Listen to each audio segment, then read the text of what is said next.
Você já viu a seguinte frase em alguns carros, muito comum na década de 90 no Brasil? Em caso de arrebatamento, este carro ficará desgovernado? Ou quem sabe você já viu na série Os Simpsons as seguintes cenas, onde um é levado, outro é deixado, conforme nós queremos te mostrar agora. Ué, aonde foi meu motorista cristão?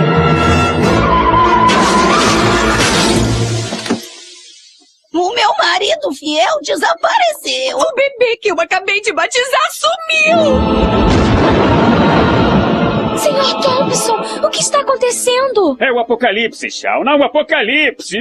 Mas a pergunta que fica é, qual é a real instrução bíblica sobre a segunda vinda de Jesus? Quais são as séries de acontecimentos que transcorrerão no decurso da história que apontam para o que a Bíblia fala sobre esse importante fato da segunda vinda? Quer saber mais? Queria te convidar a pensar comigo e meditar nas Escrituras pelos próximos minutos. Existe algo muito consensual entre toda a igreja. Jesus vai voltar.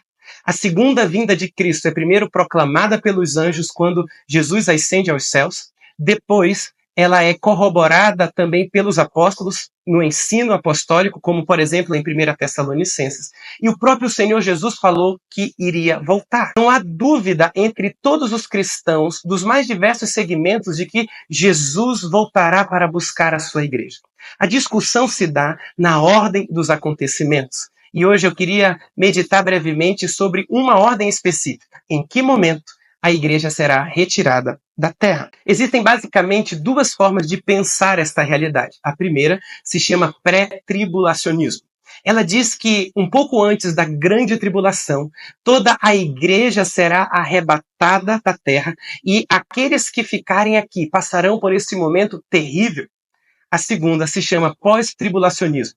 E ela vai nos ensinar que a igreja passará pela grande tribulação e no fim dos tempos, então, o Senhor Jesus virá buscar a sua igreja.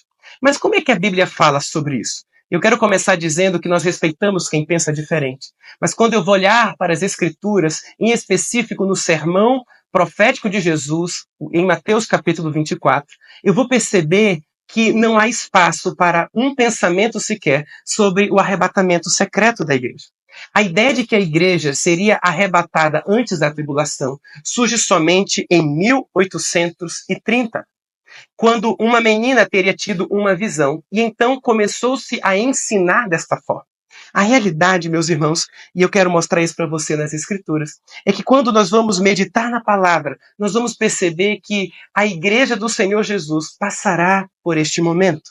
Em Mateus capítulo 24, versículo 20, nós podemos ler o seguinte: Orai para que a vossa fuga não se dê no inverno, nem no sábado, porque nesse tempo haverá grande tribulação, como desde o princípio do mundo até agora não tem havido e nem jamais haverá. Não tivessem aqueles dias sido abreviados, ninguém seria salvo, mas por causa dos escolhidos, tais dias serão abreviados. O Senhor Jesus está trazendo uma revelação muito importante. Ela está dizendo que os dias da grande tribulação serão diminuídos pela verdade de que haverão salvos aqui.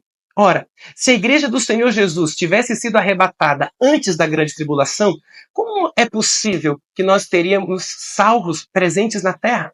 Aqueles que creem que a igreja será arrebatada antes da tribulação, eles vão afirmar que quando a igreja vai, o Espírito Santo vai com ela. A pergunta que eu faço é possível haver conversões genuínas sem a ação do Espírito Santo? Quando a palavra de Deus vai deixar muito clara que é o Espírito quem convence do pecado, da justiça e do juízo. A realidade, meus irmãos, é que a igreja, sim, estará presente na terra neste período de tribulação. Apocalipse, capítulo 7, versículo 13, o apóstolo João traz uma revelação muito especial. A Bíblia diz assim: um dos anciãos tomou a palavra dizendo: estes que se vestem de vestiduras brancas, quem são e de onde vieram? Respondi-lhe: meu senhor, tu sabes. Ele então me disse: são estes os que vêm da grande tribulação, lavaram suas vestiduras e alvejaram as suas vestes no sangue do Cordeiro.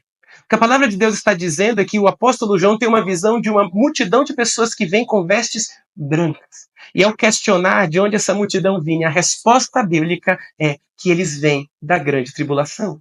O que mostra para mim que vai existir na terra, durante este período, a igreja do Senhor presente. Talvez você esteja se perguntando, mas pastor, Apocalipse capítulo 3, versículo 10 diz que Deus guardaria a sua igreja da hora da provação que estaria para vir sobre o mundo. É verdade. Mas você tem que refletir comigo que ser guardado de uma situação não significa ser totalmente livre dela. Quer pensar comigo? Quando o povo de Israel ele está para ser liberto do Egito, Deus envia 10 pragas sobre o Egito. Israel estava presente naquele momento.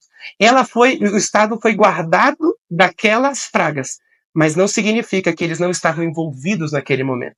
A Bíblia vai nos dizer então que Deus vai nos guardar neste momento de terrível tribulação, mas não está dizendo de forma alguma que nós não estaremos aqui enquanto igreja do Senhor Jesus. A segunda pergunta que talvez você esteja fazendo, e é a consequência de Mateus capítulo 24, se você ler, é que Jesus disse que um será levado e outro deixado, estará um no campo, um irá e outro ficará. Será que esse texto não estaria fazendo referência ao arrebatamento da igreja antes da tribulação? E é só você entender o contexto. O que Jesus está falando é que, infelizmente, nem todos ouvirão a mensagem e a aceitarão em seu coração. De tal maneira que alguns se renderão a Cristo e se encontrarão com o Senhor nas nuvens e estarão com o Senhor para sempre. Mas não significa que um será arrebatado em um momento e outro não. Então, pastor, você não crê no arrebatamento secreto da igreja? Dessa forma, como eu falei, antes da tribulação, não. Mas eu creio que sim, Jesus Cristo vem buscar a sua igreja. E a pergunta é quando? No fim de todas as coisas. A realidade, meus irmãos, é que de um tempo para cá, nós somos muito contaminados por ideias da teologia da prosperidade, que afirma que o cristão não pode sofrer, que o cristão não pode ter momentos difíceis, o que não é realidade de forma alguma. A verdade é que nós somos desafiados a perseverar durante a tribulação, a perseverar nas provações e permanecermos fiéis. Talvez você esteja se perguntando, mas será que isso influencia a minha vida? E eu quero dizer que eu creio que sim. Porque a forma como você enxerga o relacionamento com as provações e as tribulações vai determinar o nível de perseverança que você vai ter. Talvez se você pensar que vai ser arrebatado antes da grande tribulação, isso possa gerar uma mentalidade na igreja de que ela vai ser livre deste momento. E a verdade é que nós precisamos nos preparar. A palavra de Deus vai dizer em Apocalipse diversas vezes, aquele que perseverar até o fim será salvo. Por isso, a mensagem que eu quero deixar para você, com base nesta pergunta que surgiu, e por isso estamos gravando esse vídeo, é que, sim, nós passaremos por esse momento. E nós seremos desafiados, mais do que nunca, a sermos cristãos fiéis ao Senhor. De tal maneira que a Bíblia diz que uma multidão será recebida nos céus, depois desse grande e terrível dia, por causa da sua fidelidade ao Senhor. E eu quero encerrar, então, com um trecho de um versículo. Aquele que perseverar até o fim será salvo. Pastor, você pode admitir a possibilidade de estar errado? Eu creio que, como eu disse no início, eu respeito quem pensa diferente.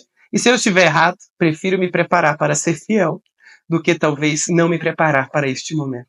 Deus vem buscar, sim, uma igreja fiel. Deus vem buscar, sim, um povo santo. Deus vem buscar, sim, um povo que persevera. Por isso, prepare-se, mas não tenha medo.